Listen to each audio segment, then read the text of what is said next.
Namo Sanghyang Adi Budaya, Namo Buddhaya. Perkenalkan, nama saya Padma Dewi Pratama. Saya adik asuh dari Lampung, namun saat ini saya tinggal di Aceh dan saya sedang kuliah di Universitas Samudra Langsa. Pada kesempatan kali ini saya ingin berdhamma desana atau sharing dhamma dengan tema Pancasila Buddhis.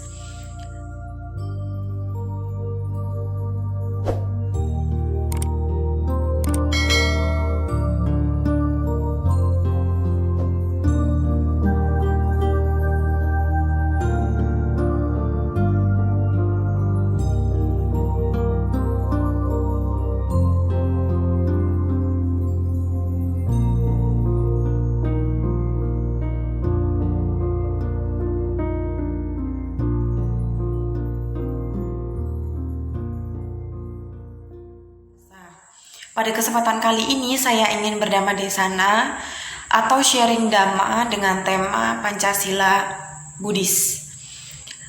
Apakah teman-teman di rumah tahu apa itu Pancasila Buddhis? Saya pikir teman-teman di rumah sudah tahu apa itu Pancasila Buddhis karena kita sering membacakan Pancasila Buddhis ketika kita puja bakti atau ketika kita sedang melaksanakan kebaktian di wihara. Kita juga sering membacakan artinya. Sila adalah aturan etika atau kemoralan yang dilakukan berdasarkan cetana atau kehendak. Dalam agama Buddha sendiri, sila itu memiliki banyak artian, seperti perilaku, kaidah atau norma, aturan, perintah, dan sopan santun. Dalam Pancasila Buddhis sendiri, di situ terdapat 5 perintah yang harus umat Buddha laksanakan. Kelima aturan ini apa saja? Jadi di Pancasila Buddhis yang pertama itu ada Panatipata Weramani Sikapadang Samadhyami, yang artinya aku bertekad melatih diri untuk menghindari pembunuhan makhluk hidup. Yang kedua adalah Adinadana Weramani Sikapadang Samadhyami, yang artinya adalah aku bertekad untuk melatih diri menghindari mengambil barang yang tidak diberikan. Yang ketiga adalah Sura Kame Sumicacara Weramani Sikapadang Samadhyami, yang artinya adalah aku bertekad melatih diri untuk menghindari perbuatan asusila. Dan yang keempat adalah Musawada Weramani Sikapadang Samadhyami, yang artinya adalah aku bertekad melatih diri untuk menghindari berucap yang tidak benar. Dan yang kelima adalah Sura Meraya Majapamadhatana Weramani Sikapadang Samadhyami, yang artinya adalah aku bertekad melatih diri untuk menghindari makan atau minuman yang dapat menyebabkan lemahnya kesadaran. Nah, di sini saya akan bercerita sedikit tentang pelanggaran Pancasila Buddhis. Dalam Pancasila Buddhis terdapat satu sila yang jika dilakukan itu dapat berimbas kepada sila yang lain. Dan sila ini kebanyakan atau sering dilakukan oleh remaja-remaja atau pemuda-pemuda. Nah, sila yang kelima adalah sila yang paling rawan jika dilakukan bisa berimbas pada sila yang lain. Saya akan bercerita kisah tentang seorang pemuda. Jadi, pada suatu ketika terdapat seorang pemuda. Pemuda ini sedang mabuk-mabukan bersama teman-temannya. Lalu, ketika dia pulang setelah mabuk-mabukan, dia ingin pulang ke rumah. Di perjalanan pulang, dia melihat seorang gadis yang terlihat seperti dia itu sedang pulang dari bekerja. Nah, kita tahu bahwa gadis yang bekerja di kantor itu pakaiannya agak sedikit terbuka, jadi itu mengundang pemuda tersebut untuk melakukan perbuatan asusila. Setelah dia melihat gadis itu, dia berpikir bahwa karena dia meminum alkohol tadi, dia mabuk, lalu nafsunya itu menjadi tinggi dan dia ingin, ketika dia melihat gadis itu, dia ingin gadis itu untuk memuaskan nafsunya. Lalu dia memaksa gadis itu, dia membawanya ke rumahnya, dan pada saat itu setelah sampai di rumahnya dia memperkosa gadis itu. Nah, di situ dia sudah melanggar Pancasila ketiga, yaitu untuk menghindari perbuatan asusila. Setelah dia memperkosa gadis tersebut, dia takut bahwa dia nanti akan dipenjara dan akan dihukum masa, maka dari itu dia membunuh gadis tersebut. Ketika dia membunuh gadis tersebut, dia sudah melanggar Pancasila Buddhis yang pertama. Lalu apa yang dia lakukan setelah membunuh gadis itu? Setelah dia membunuh gadis itu, dia melihat ada barang-barang berharga di situ. Dia melihat bahwa di tasnya itu terdapat HP dan terdapat uang. Lalu dia mengambil barang itu dan membuang mayatnya. Nah, ketika dia mengambil barang itu, dia sudah melanggar Pancasila Buddhis yang kedua, yaitu bertekad untuk tidak mengambil barang yang diberikan. Untuk apa sih barang yang dia ambil itu? Nah, seseorang seperti itu mengambil barang itu tentu saja untuk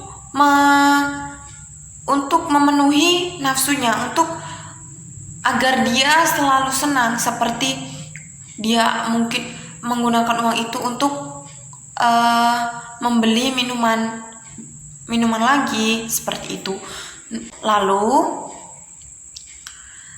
setelah dia mencuri, mengambil barang gadis tersebut, lalu dia membuang mayatnya. Keesokan harinya dia sedang berjalan-jalan di sekitar kampungnya atau desanya. Nah, di situ terdapat sekerumpulan warga yang sedang membicarakan bahwa ditemukan mayat gadis muda yang terlihat seperti baru pulang bekerja, namun tidak tahu penyebab meninggalnya itu apa. Nah, di situ si pemuda tersebut, karena dia takut untuk mengakui kesalahannya, jadi dia berbohong. Dia berbohong dengan juga mengatakan bahwa dia berbohong kepada semua warga bahwa dia langsung ikut istilahnya menimbrung di situ. Dia langsung mengatakan bahwa siapa yang melakukan kejahatan tersebut, sungguh tega sekali dia telah melakukan perbuatan tersebut terhadap seorang gadis. Nah, pada saat itu dia berbohong, dia melanggar sila keempat Pancasila yang artinya aku bertekad melatih diri untuk menghindari ucapan yang tidak benar. Dia dari kita melanggar satu sila saja,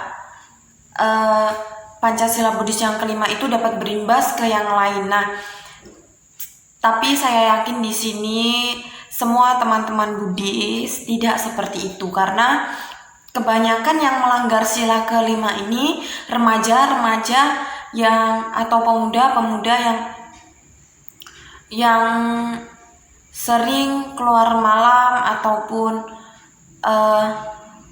nongkrong dengan temannya. Jadi teman-teman, saya yakin teman-teman Buddhis di sini daripada malam minggunya dihabiskan untuk nongkrong atau minum-minum dengan teman-temannya, saya yakin teman-teman lebih baik kita di rumah membaca parita atau membaca buku-buku dhamma, itu lebih bermanfaat. Demikian tadi cerita singkat saya tentang pelanggaran sila. Lalu apa sih manfaat yang kita dapatkan jika kita tekun melaksanakan sila? Nah, sila menyebabkan seseorang memiliki banyak kekayaan. nama dan kemasyhuran akan tersebar luas.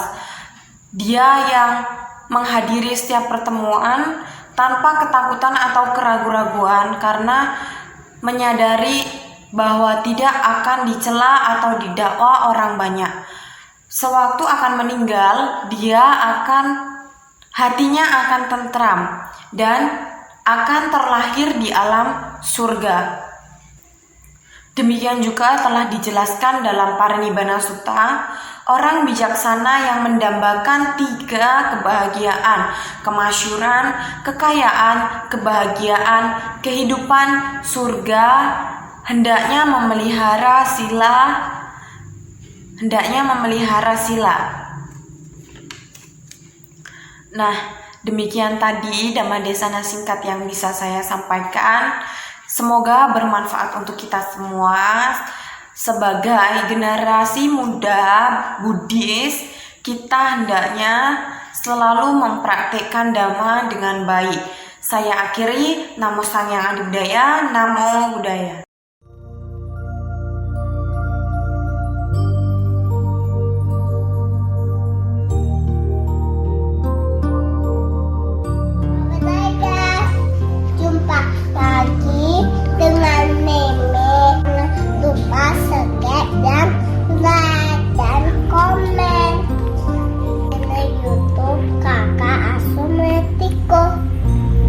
Terima kasih guys. Selamat Budaya.